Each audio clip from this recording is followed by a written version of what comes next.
And if you are meant to be mine, love, one day you'll come home to me. But are you a trick of the memory that the old gods are playing on me? Carry my prayers on the ocean, carry my prayers on the sea. Your blue eyes are there when I close mine. I see your sweet face when I dream. My heart is all ragged in pieces, bleeding at every seam. And are you a trick of the memory that the old gods are playing on me? Carry my prayers on the ocean, carry my prayers on the sea. I'm down on my knees at a crossing, wondering which way to go. But all roads are dark through the valley, and I'll learn to walk them alone. But are you a trick of the memory that the old gods are playing on me?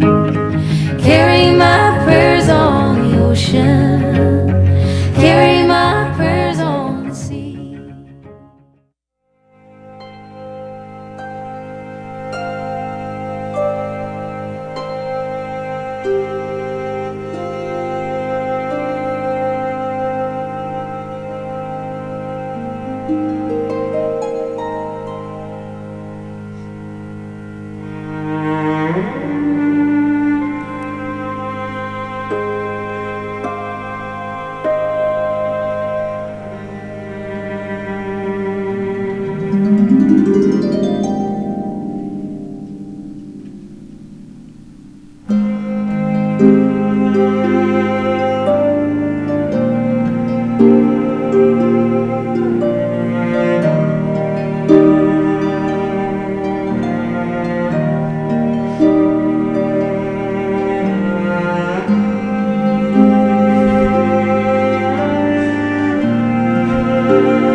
Dearest friends and family, welcome!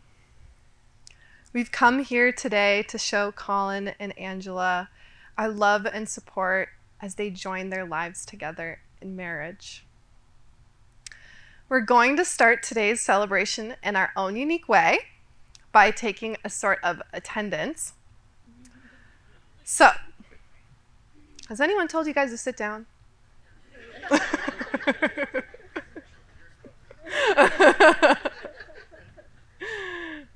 All right. So, we're going to take an attendance. This is to thank you all for being here and to celebrate the roles each one of you have played in Colin and Angela's lives. How this will work is if what I say describes you, please raise your hand. Colin and Angela, you can just adjust yourselves however you need to comfortably see the crowd. All right. If you've known either the bride or the groom since they were a baby, please raise your hand. Colin, Angela, these people have seen you come a very long way. They've known you before you could walk, before you could even talk. Put your hands back up. All right. You're going to keep your hands up for the rest of this attendance. All right. Now, please raise your hand if you met the bride or the groom when they were a child. Colin, Angela, these are the people who knew you while you still thought Santa Claus was real. They might have even helped lie to you. These are the people who answered some of your earliest questions, supported you through your earliest struggles, and witnessed your earliest niche passions, like the Power Rangers or just horses. Moving on, please raise your hands if you met the bride or the groom when they were a teenager. Colin, Angela, these are the people who knew you before you could drive a car. Bonus points if they had to chauffeur you around. These people knew you before one fateful band camp when, Angela, you first set your sights on Colin during Short Shorts Day, which, by the way, Colin took my jean shorts for. But I'm not bitter about that. Anyways, these are the people who knew you as you were coming of age and really starting to form the person you are today. These are also some of the last people who knew you before you knew each other. Finally, please raise your hand if you met the bride or the groom while they were dating but not yet engaged. Throughout all the decisions that went into making this very special day, they've been lucky enough to witness your entire engagement from beginning to end. Enough time for Rosie to run a lot of circles. In fact, according to one calculation, if Rosie ran continuous circles from the day you were engaged until now, she would have run 16,554,240 circles. But who's counting? Everyone can put their hands down now. Colin, Angela, this is a really special group of people. When you two proclaimed your love for one another, announcing to the world that this was the person you choose to spend the rest of your life with, these were the people you most wanted to see you make that promise. For the rest of your lives, these will always be the people who were there on the day you were married. Colin, Angela, can adjust yourselves back. Thought it might be more dramatic. Okay. Many moments have passed since Colin and Angela first met. Pinpointing when exactly this moment may have occurred is tricky, but according to historians, we hypothesize that the two first met during a rehearsal for the Clearwater Middle School Jazz Band, standing in line to do improvised A-rock solos. Just two kids waiting to take their turn on an instrument they were still learning and make some music happen. In high school, Colin and Angela's musical prowess grew threefold. They were both low brass players. Angela on the baritone, Colin on the trombone. I was also in the low brass with them, and I can attest this was a weird group of people, with which Colin and Angela participated full-heartedly. Colin kicked off each season by asking our section mates' favorite way to eat a potato. And as baritone section leader, Angela carried the solemn duty to, as a call, belt out Lady Gaga's Bad Romance while at full attention. It was a strange time and place. A time and place where perhaps their dog, Bert, would fit in very well, I think. The time and place Colin and Angela first got to know each other. By the time Colin graduated high school, their flirtations had begun, but their relationship would not begin for a few more years still.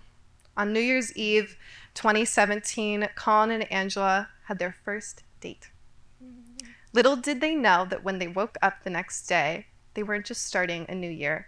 They had arrived at the beginning of a love story. As passionate and gifted scientists, Colin and Angela valued their education. They made sacrifices for it, and distance became a major player for the first 3.5 years of their relationship. First, it was 3 hours between Madison and Winona, and then 6 between Madison and Omaha. Angela recalls her wonder, thinking, can this guy really be that patient, driving all that way just to see me? As anyone knows, Colin can attest. Yes, he really is that patient. What's more is that Colin had found a friend in Angela. It was around this time, he believes, when Angela was living and studying in Omaha, that he really began to know. This was a person he could spend the rest of his days with. This was a love to last a lifetime. In the summer of 2021, Colin and Angela moved in together in Madison, and for the first time in a long time, they did not have hours of travel separating them. Within a month, they made the very bright decision to adopt a second dog, adding it to the company of Rosie. If Rosie was a fairy, this new Bertram dog was more like a gremlin. He'd eat cigarettes off the sidewalk and barked like he smoked a pack a day. But Bert had a heart in there. The first night he spent with Colin and Angela, despite all his protestations, despite huddling in a corner all day, scared of this new place and this new family, he couldn't help himself. That first night, he crawled up on the bed with Colin and Angela and settled in to cuddle. Colin and Angela couldn't help themselves either. It was love. Caring for a gremlin was an all-new kind of challenge for Colin and Angela. It required them to be vigilant, patient, and creative problem solvers. There were plenty of failures. Bert became a regular at the emergency vet clinic. But Colin and Angela kept moving, kept facing the challenge. They became better communicators and stronger partners. These two have come a long way and have learned a lot about how to act as a team. Last year, Colin and Angela packed up the dogs and all their things to come to a new place and make it their home. Colin had an exciting career opportunity. And besides, what's life without a little adventure? Here, as Colin and Angela settled into their new home, they were called to be there for each other in a whole new way, as a source of stability, protection, and comfort. In an uncertain time, with the ground still moving beneath their feet, Colin has been Angela's home, and Angela his. Forevermore, Washington will be a special place for these two, and for us all. It is the setting of a pivotal chapter in Colin and Angela's story. It is the place where they are married. And today, we get to watch that happen. We are now going to hear two readings from members of Angela's family. The first will be read by her sister Sarah, and the second will be read by her aunt Penny.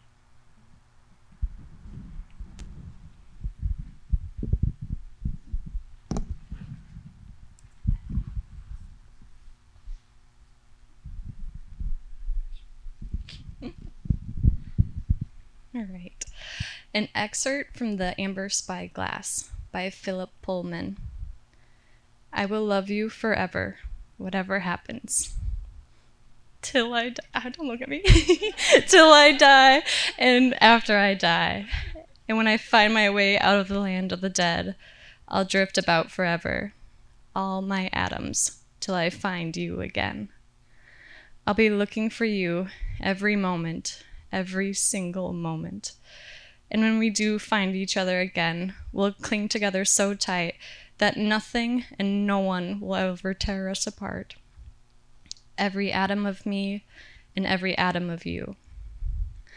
We'll live in birds and flowers and dragonflies, pine trees, in clouds, and in those little specks of light you see floating in sunbeams. And when they use our atoms to make new lives, they won't just be able to take one. They'll have to take two. One of you and one of me.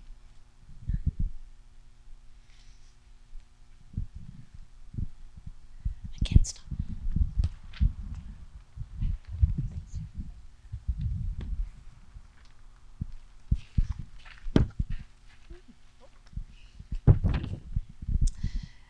Excerpt from Les Miserables, and I'm not going to look at you either. Written by Victor Hugo. You can give without loving, but you can never love without giving. The great acts of love are done by those who are habitually performing small acts of kindness. I can't look at you either. We pardon to the extent that we love.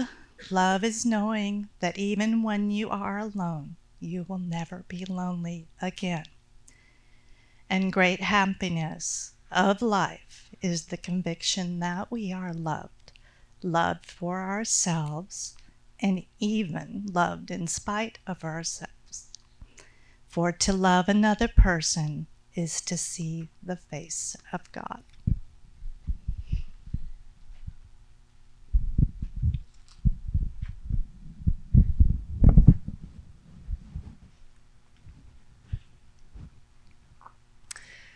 Colin, Angela, as a proud witness of your love story, I speak to you now on the date of your wedding. Looking around, this is a beautiful place you've brought us to. In a world bursting with chaos and noise, you've found a haven, a bit of shade, a piece of serenity. Every ounce of enjoyment we share today is a measure of breathtaking good fortune. Each step down the aisle or across the dance floor, the luck to be healthy and still on your feet. Each bite of krumsakaka, the luck to have taste buds and to be marrying a Norwegian. Each look you two share, the incredible luck to be alive, to have someone you love, to see them and be seen. When you look to each other today, I want you to feel proud. Proud of the life that you've created together. Proud of the life you are still creating. To get here, you've had to roll with the many changes life has thrown your way, dancing along to the winds of fate. You've stood at the crossroads of life many times and chosen your path. And like a careful traveler, faithfully tracing the winding river's trail, you've kept your lives intertwined, each day strengthening your connection to one another.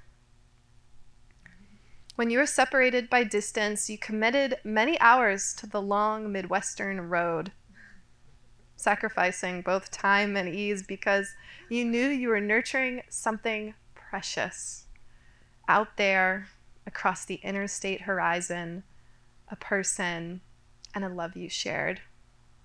When you moved in together, suddenly sharing a one-bedroom apartment, you navigated a new kind of distance. That is, no distance at all.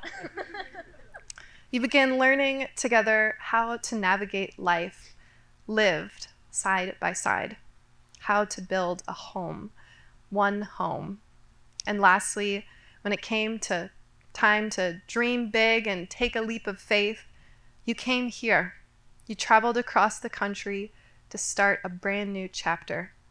Like many places you'll end up in life, it's not a destination you necessarily anticipated, but you did what humans do best when we're at our best. When life came calling, you answered. For our families, you've done something endlessly wonderful. You've expanded us.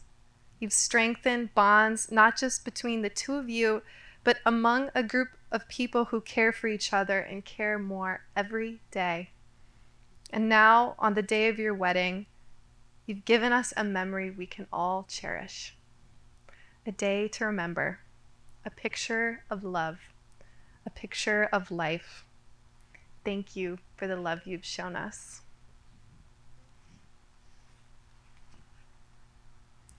It's now time to share the vows you've written for one another.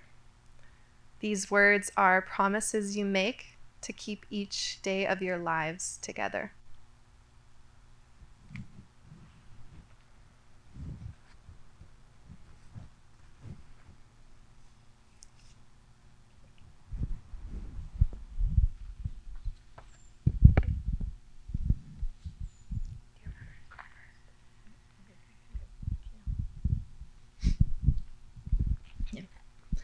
Colin, the amount of time, stability, and care I have felt from you throughout our journey has been extraordinary. Your quiet, cool demeanor tempers the intensity in which I have been born to perceive this world. You are someone who invests in those around you, and you never shy from an unknown obstacle. If you would have told me 7 years ago that through our partnership I would get into running regularly, scales mountains on skis, and move across the country multiple times for new adventures with you, I simply wouldn't have believed myself capable. Yet through your love, trust, and patience, I have relearned the meaning of faith in the unknown.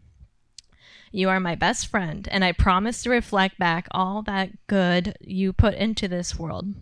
I'll be with you each step, to share in the victories, and to study you when the challenges seem so vast. I promise to continue to grow with you and face new adventures until we're pruned in our rocking chairs, surrounded by far too many small dogs. I promise to respect you as an equal, and I marry you knowing wholly that you are the right person for me. A little backstory here. The first time I said I love you to Colin was 6 weeks into dating, and I said it in German because I was learning German in my music lessons, and I thought that would make it easier if I needed to like back up a little bit. But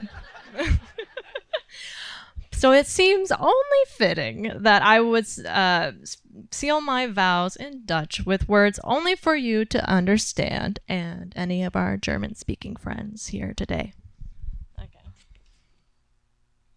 Okay. Heute und für immer liebe ich dich für alles, was du warst, was du bist und was du sein wirst.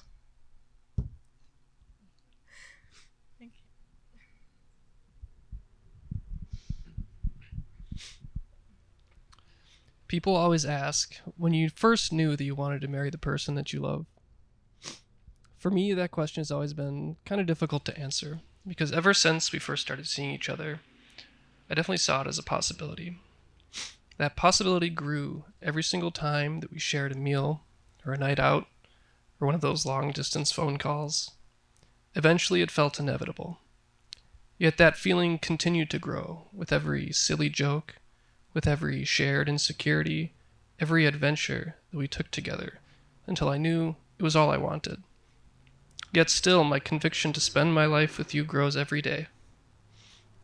Each time we share a contemplative walk with our dogs, or a quiet moment on a warm summer's night eating ice cream, or even a disagreement where you help me see the world in a new way that I hadn't considered. It's hard to say that I knew when I wanted to marry you, because in hindsight, it feels like it's been my destiny all along.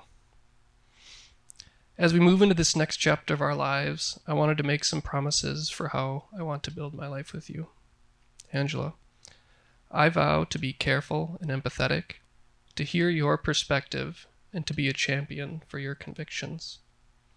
With that vow comes another vow, that I will challenge you at times, and try to help us both grow and become the best versions of ourselves. I vow to love you through the tides of emotions that we will experience in our lives, through sickness and health, through difficult losses, ambiguous anxiety, and melancholy, and of course those joyous moments and adventures of which there will always be more ahead. I love you, and I can't wait to spend the rest of our lives together.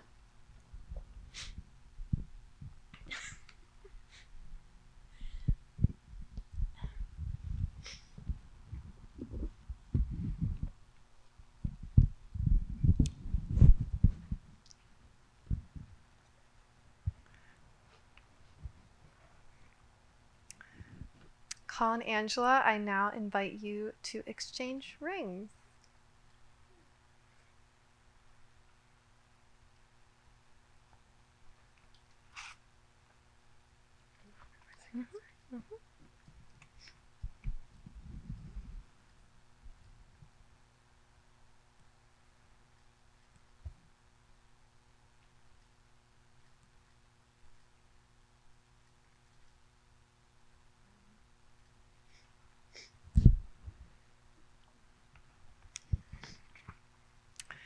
Colin and Angela have chosen to conclude their ceremony with a traditional hand fasting.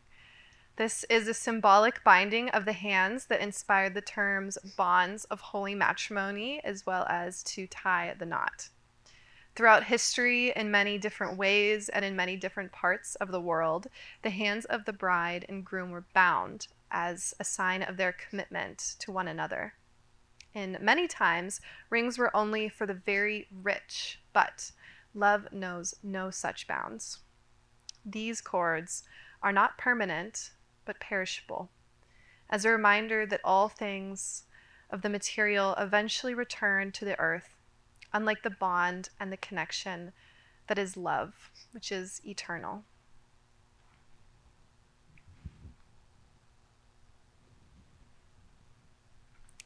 Please join your left hands.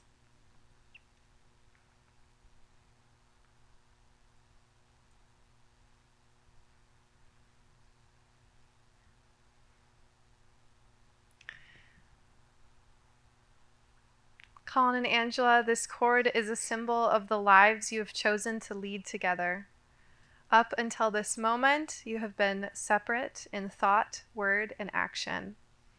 As your hands are bound together by this cord, so too shall your lives be bound as one.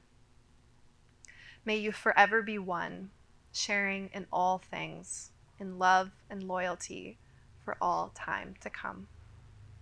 With your hands and hearts now bound, we will share a traditional Irish blessing. May the road rise to meet you. May the wind be always at your back. May the sun shine warm upon your face, the rains fall soft upon the fields. May the light of friendship guide your paths together. May the barking of chihuahuas grace the halls of your home. May the joy of living for one another trip a smile from your lips, a twinkle from your eye. And when eternity beckons at the end of a life heaped high with love, may the spirits embrace you with the arms that have nurtured you the whole length of your joy-filled days. And today, may the spirit of love find a dwelling place in your hearts. Amen.